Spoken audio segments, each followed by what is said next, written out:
Who are the people that came to protest against Netanyahu's speech to Congress? But they weren't just being the typical anti-Israel, free Palestine, end the war kind of protesters.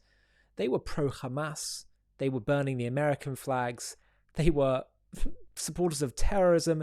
They were supporters of genocide against the one and only Jewish state and the Jewish people. Who are they? Well, Asra Nomani went to find out exactly who they were. And I want to share with you the video where she talks to some of these people, trying to find out who they are, what's motivating them.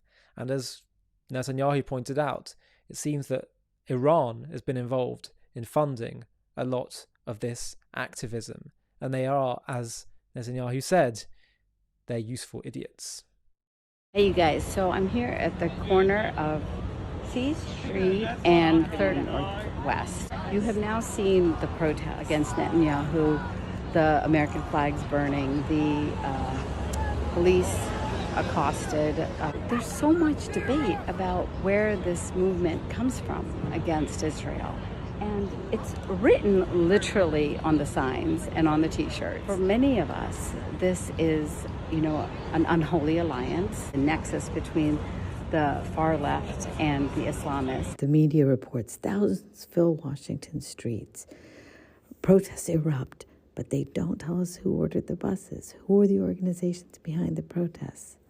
Been a refusal to actually follow the money in all of this, right? And so it's really simple. I'm going to show you how I did it. I simply went to the promotion by American Muslims for Palestine. It came to me in an email this week promoting today's protest. I pressed the link to sign up for a bus, and it took me straight to where? Answer, a coalition of self-described socialist Marxist-Leninist organizations that brought their groups and foot soldiers to the streets, and their instructions, wear red. And from there, I could sign up, pay my fee, join the Odyssey to today's march. And that's how these direct actions, as they're called, happen. And we have to be clear and have transparency in all of this. Okay, how did I know where to go? Driving through D.C., softball in the air, I put in Netanyahu and bus in my email, found an email from American Muslims for Palestine, and lo and behold, they told me where the drop-off was going to be. C Street Northwest between 4th and 6th Streets Northwest. So I put it in my GPS and voila, there were the red shirts. That was the bus drop-off, and that was where I found organizers more than willing to own up to their role in putting this together. Now don't forget, you want to follow the money? Look at the donate button, and you go through American Muslims for Palestine, and you see how they collect their money. They've got a fiscal sponsor. Virginia Attorney General Jason Mears is investigating them. This bus is heading back to Portland, Maine. They traveled from last night to come to the protest today, and the organizers that I spoke to have no secrets about the fact that it was the Party of Socialism and Liberation that organized the buses, funded the buses, had the staging, here is another bus right there going off to Columbus. My name is Satya, and I'm with the Party for Socialism and Liberation and Rhode Island. This one is better. We brought people, this bus is from Rhode Island. We brought people from Rhode Island because we have been on the street for months now.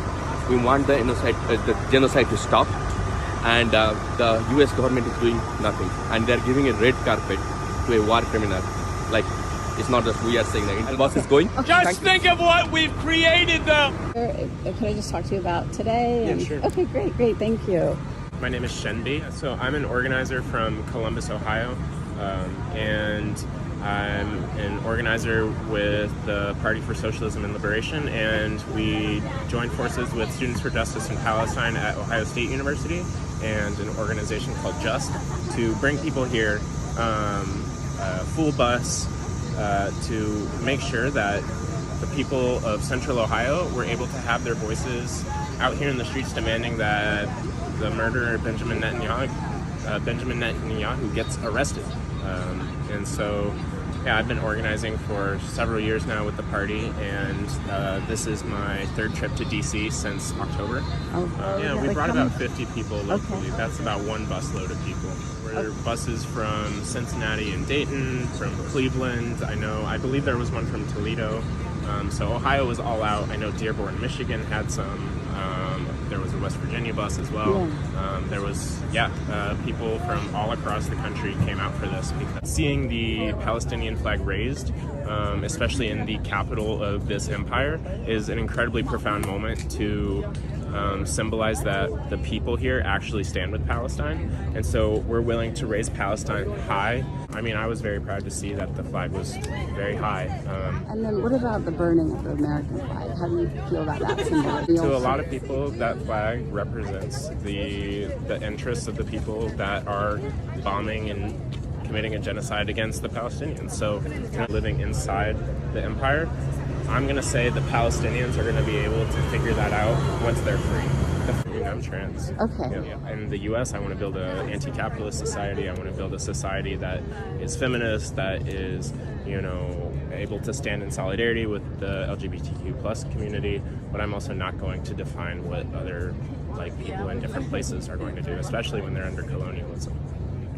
I fight for Palestine because I want Palestine to be free, and when Palestine is free, I also mean, the trans Palestinians and the queer Palestinians and the female Palestinians, and of course, that is important to me. But again, it's not a conversation of trying to dictate on another country what form of governance, what ideology they should have, because that's the history of the United States right now. That's what the United States is doing right now. And so again, I may have my opinions about what I would like to see, but I'm also not going to dictate that, and I'm going to continue supporting their national liberation struggle, because again, they are under siege, under apartheid, under colonialism, and the priority number one is getting rid of the occupation. You had certain Muslim civil rights organizations like American Muslims for Palestine or CARE. You have student orgs like Students for Justice in Palestine, maybe progressive, more left Palestinian groups like the Palestinian Youth Movement. You had anti-war groups like the Answer Coalition. You had the PSL, we all came together under that common purpose, and we all have different opinions as well. Our goal here is to play our role inside the empire. Don't know if you've heard of this concept about the Red-Green Alliance. Have you heard of that? Mm-hmm. So the leftists and the Islamists, right? So what's your reflection on that? Yes, we can disagree, but we're here for Palestine, and that's why we're all able to come here and work together. Where did you come from? Maine. Oh. It's a little bit like erasure to have the media ignore the fact that the Party for Socialism and Liberation brought buses like this one. We need conversations, right? We need real serious conversations, and we need truth-telling. It's clear who organized today's protests, who organizes these protests, and they're very proud of it because this is part of their identity and their movement. And so we would be best served if we had a media that also reported the planning, the organizing, the orchestrating of these efforts. Thanks you guys for watching. Hi, thank you so much for watching. To watch another one, click here. To stay up to date with all our content, click here to subscribe. And if you're able to, you can help support JTV to grow and grow by clicking join below this video, where you can become a member and get perks including early access to videos and private live discussions with me. But most of all, you'll be partnering with us on our mission to change the world.